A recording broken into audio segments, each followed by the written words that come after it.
Our engagement also includes scaling up cooperation with China through the China-Africa Cooperation FOCAC, and also with Japan through the Tokyo International Conference on Africa's Development, TICAD.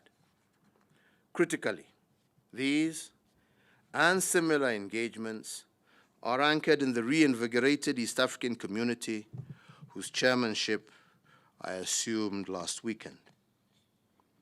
Ladies and gentlemen, Africa continues and remains an integral part of the African, Caribbean, and Pacific States Organization. This grouping is the second largest multilateral grouping of countries after the United Nations. It networks developing countries in special and meaningful ways to deal with development challenges such as sustainable development, climate change, as well as pandemics. This was the context in which last year I convened and chaired, as the President in Office of the organization, the first ever intersessional virtual summit at the height of the COVID-19 pandemic. Further, Your Excellencies, as you all know, Kenya remains a steadfast advocate for multilateralism as well as a rule-based global order.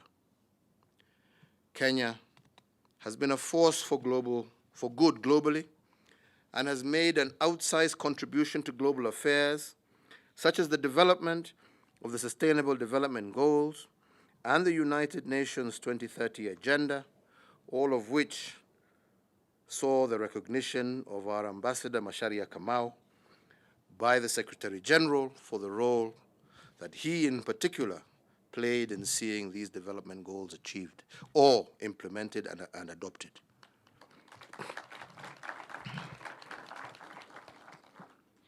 However, contemporary challenges have laid bare the limits of our multilateral institutions. Transactional politics, zero-sum global politics, protectionism, unilateral sanctions, treaty withdrawals, and even military and economic coercion has impeded multilateralism. These conditions are worsened by transnational organized crimes, terrorism, as well as cybersecurity threats. This, I believe, necessitates an urgent re-engineering of the global order in a manner that not only addresses contemporary concerns, but also meets the hopes and aspirations of all people in the present, as well as in future generations. We have useful post-COVID-19 lessons to draw from as we re-engineer the global order. So, ladies and gentlemen, as I move on, let me take this opportunity to once again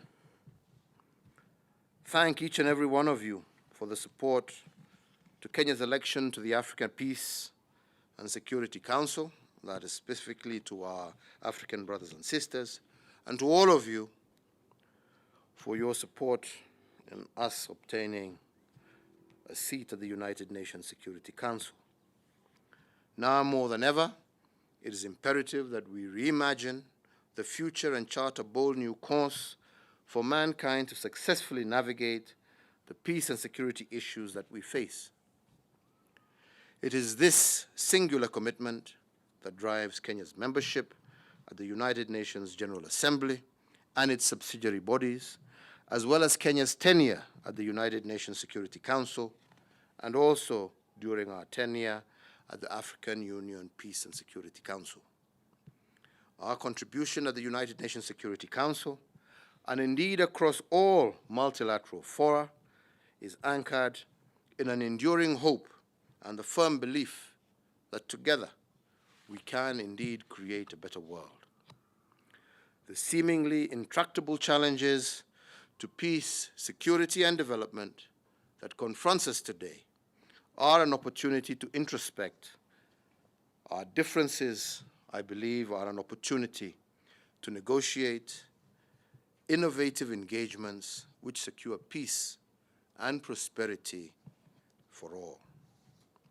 Kenya will continue to work closely with all member states to ensure that the United Nations Security Council discharges its mandate in an inclusive, responsive, as well as a consultative manner.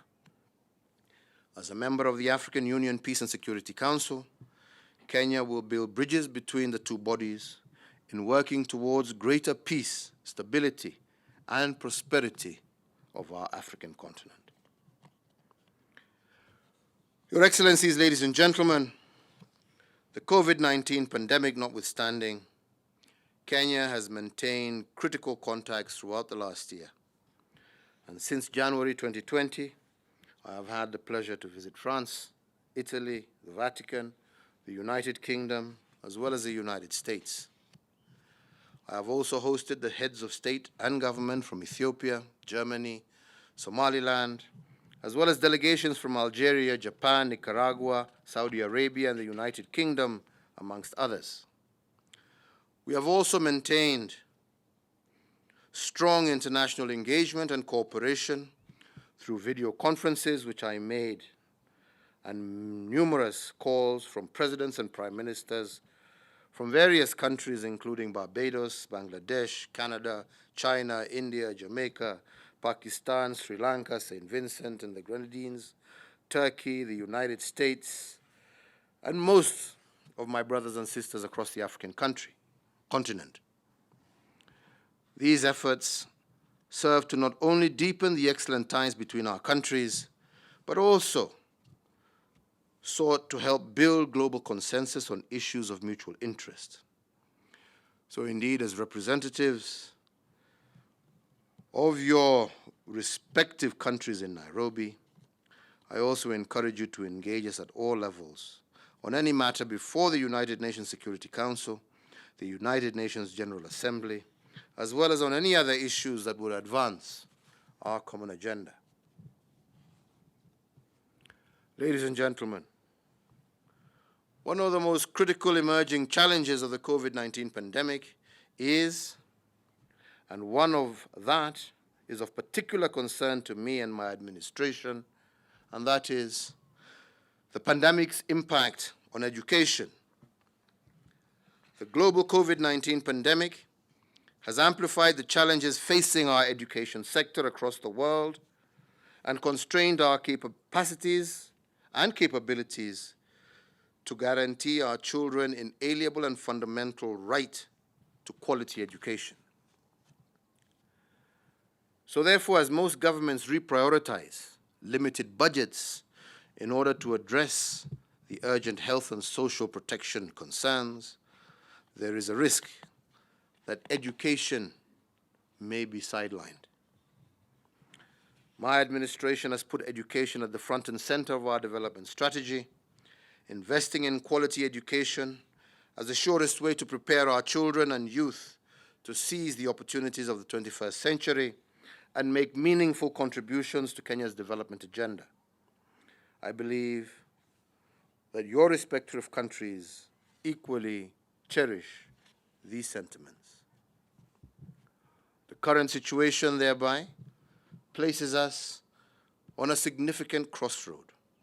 We cannot fail the young children of our nations, and education must not be compromised, and the tremendous progress we have made on education cannot be slowed down.